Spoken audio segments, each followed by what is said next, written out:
From high atop the mountaintop of Mount Manitoba, it's another program from NotInHallOfFame.com. It is the next episode of Vinny Makes the Hall of Fame Case for ... And it's always interesting, and we're going back once again in the Wayback Playback Machine. Vinny, you've got a football player that predates the National Football League. I know it's sort of on brand for me doing things and speaking about things that happened before the NFL. Thanks, everyone. Hold your applause. I'm very aware. But this one in particular, I think, is extremely important to the sport itself. And I would argue, if you think of any kind of star in the league or of the sport, you can trace all the way back to this guy. This guy, his name is John Brallier. I gotta say, when you gave this name, and I'm looking him up because I was not familiar with him. The picture that's on his Wikipedia page, it's not exactly the most intimidating football picture I've ever seen in my life. Yeah, but that's okay. Some players are not very intimidating. Look at Jeff Hornacek, former basketball player. Jeremy Lin, not that he was necessarily known for his toughness, but still. Either way, I digress. Tell everyone about John, and who is he? Well, for a long time before Pudge Heffelfinger's, before it turned out that Pudge Heffelfinger was, for a long time, John Brallier was considered to be the very first openly paid professional football player. Back in 1895, he was given $10 to play for the Latrobe Athletic Association. And the rest was history. He is known as one of the most influential figures in the sport's early years, bar none. What's Latrobe? Latrobe, that's a city in Pennsylvania. That's a town in Pennsylvania. Okay. So because like in Ohio and Pennsylvania, which is really the root of American football. Yeah, well, okay. Allegheny started for it, but the Western Pennsylvania professional football circuit, other than Allegheny and Latrobe, there are a few other towns that had professional football, and Latrobe was one of them. Okay. All right. So it's known for Rolling Rock. That's what Latrobe is mostly known for. You had me when you said beer, buddy. You knew that. Yeah, that's why I said it. Yes, I think that is my 94th favorite beer. It's the favorites of the angry video game nerd James Rolfe, a pioneer of game reviewers. Okay, I'm sure that's a big deal in some. I have no idea who that is. Worse, I'm sure he has no idea who I am either. So that's okay. That's okay. All right. So first, so why was he so good? What made him stand out in this league? Well, it's because. What was he best at? Well, he was a great quarterback. Mm-hmm. He was also the head coach of Latrobe when he came back out of college again. And he also was able to lead Latrobe to 4 straight championships and undefeated seasons, all 4 times. And he was their best player. Yeah, bar none. He was considered literally a star. He was known across the whole nation as a star. Now, I didn't do that much research on this because I'm counting on you for that. A lot of athletes back then, they were multi-sport stars. Was this the same for John?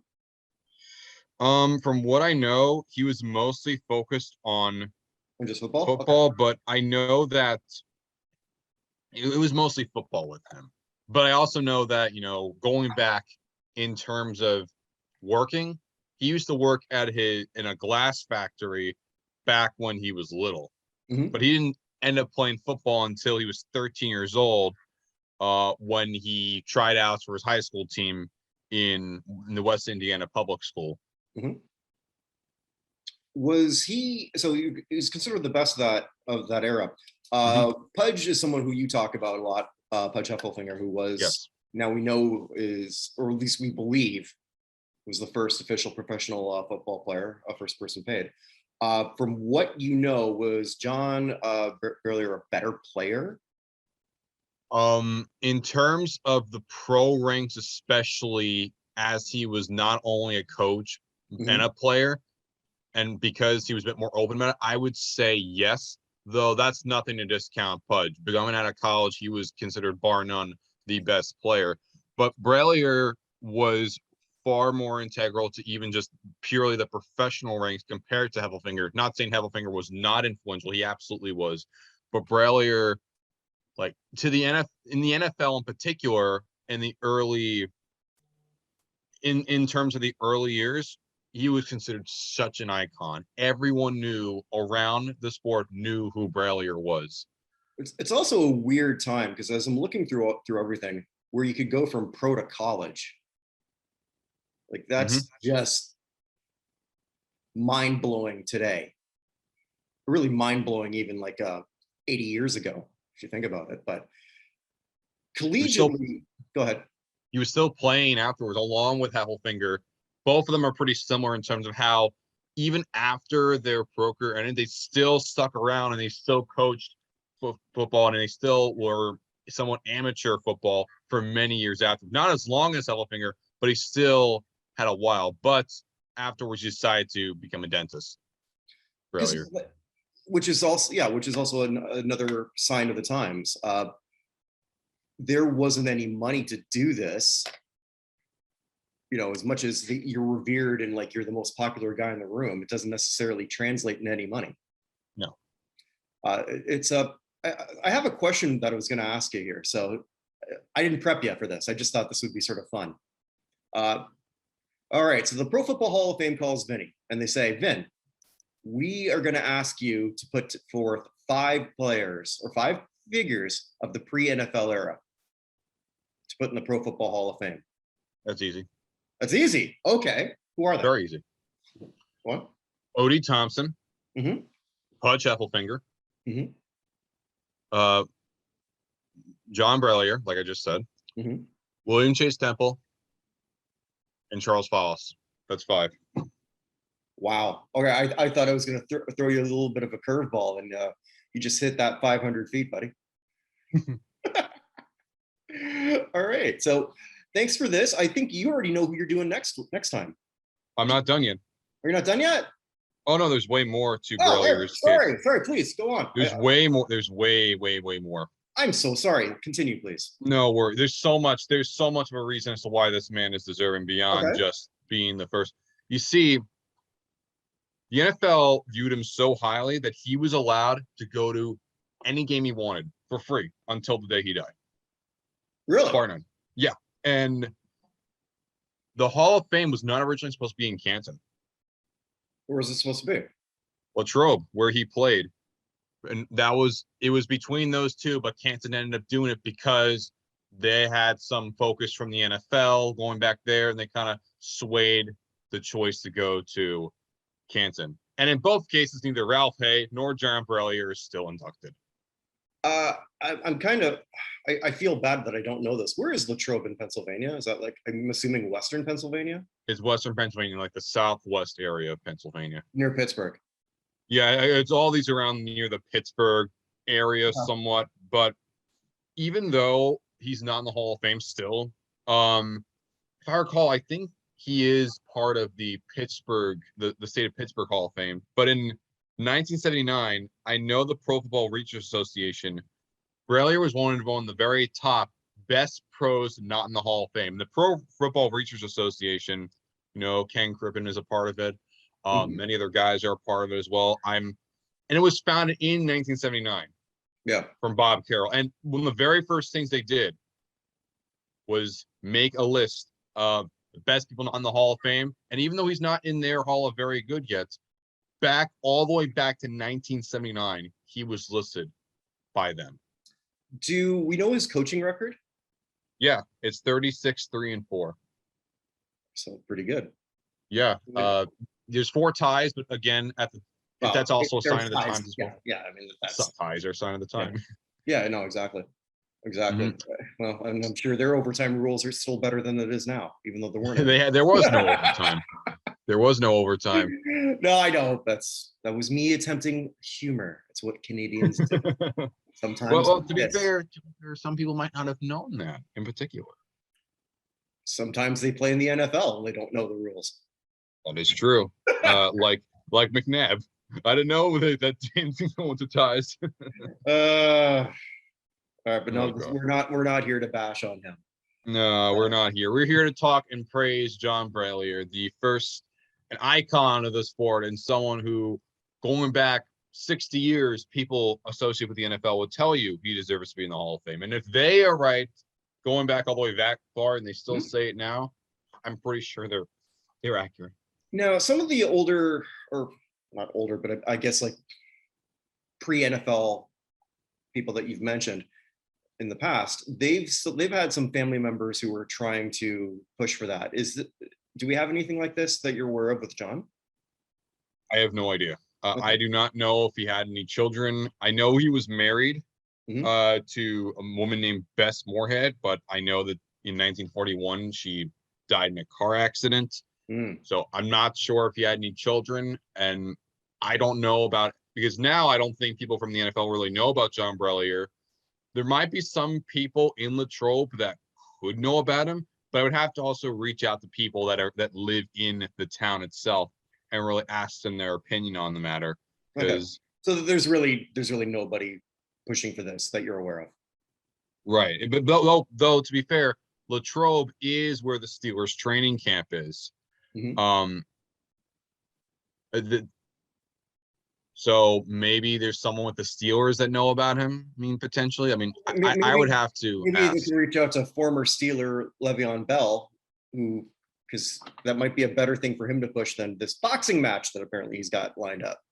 They seem to, I mean, YouTubers and athletes from other sports, like as Jeff said, they seem to do a bit of a better job of promoting the sport than just normal boxing. But hey, what can I truly say about it? Well, okay. This isn't what I was going to say. I was going to save this for my weekly show, but I'm going to just vent now here. Hey, Adrian, Le'Veon, you assholes. Can't you? Okay, if you're going to do this, that's all fine and good, but don't be on an undercard. Don't do this. I mean, reach out to one of the Pauls. I mean, I know there might be skeevy people, but they've figured this shit out. Very much so. And get them to promote this. At least be on the main event, guys. There's a few people from Latrobe too, by the way. I should mention. Mr. Rogers, Fred Rogers. He lived through Latrobe his whole life. He's a Latrobeite.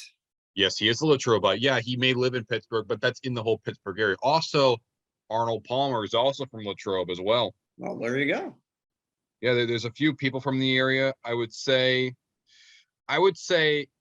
that we should probably contact people from Latrobe in particular, or people that know about the training camp of the Steelers, and probably just ask them about, hey, do you guys know about John Brallier? Have you guys ever tried to push for John Brallier?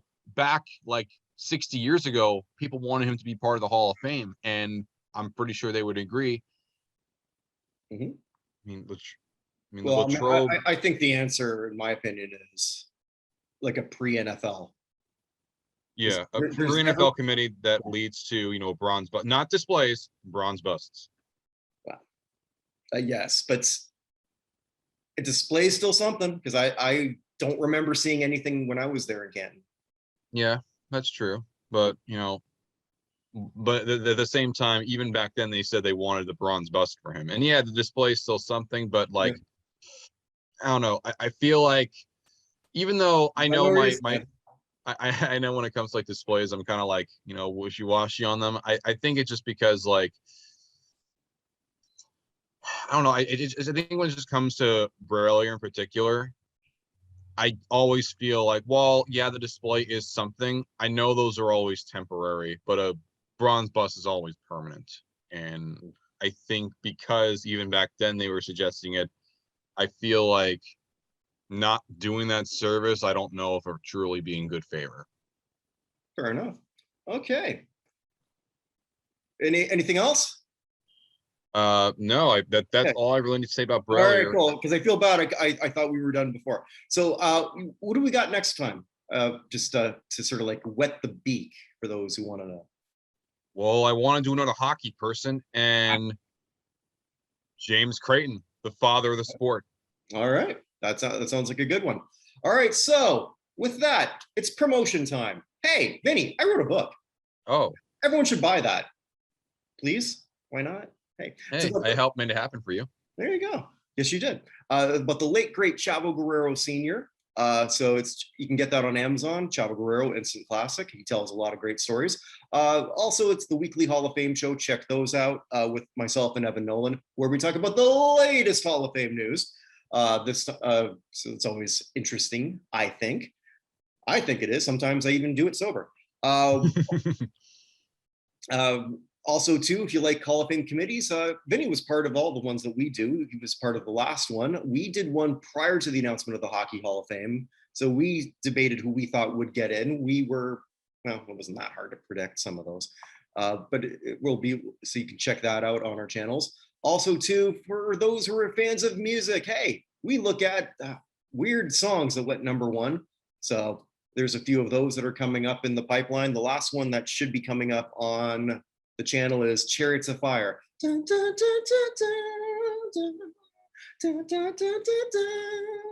know that one, right, Ben? I'm very aware. Okay, so that went #1, believe it or not. Maybe you didn't know that, but Doesn't shock me. It was a sign of the times. yes. And we also recorded a driveling piece of shit called Torn Between Two Lovers from the 70s. Torn between two lovers, feeling like a fool. And Trying very, very hard not to laugh, but yeah. I can't do it. Well, okay. Well, you'll like this one. The only time that that's really even been referenced in modern pop culture, it was sung by Herbert in Family Guy. Torn between two lovers. Yes. Yeah. Incidentally, the guy who wrote it, the guy who actually wrote that song was a pedophile. So interesting things on how the hell did this go #1? No wonder why the voices seem so similar. It just maybe Seth MacFarlane, maybe he knew, maybe he just knew for a second. Well, that's what we actually talked about. So with all of that, and eventually we're going to finally be getting the Classic Sports Review back up and running. We're just working on special guests for the bloodbath Avalanche versus Red Wings game from many moons ago. Turns out that's when we decided it, and now ESPN already has something out about it. Maybe they knew what I was working on. Probably not. But anyway, with that, wherever you are, wherever you may be, stay safe, everyone.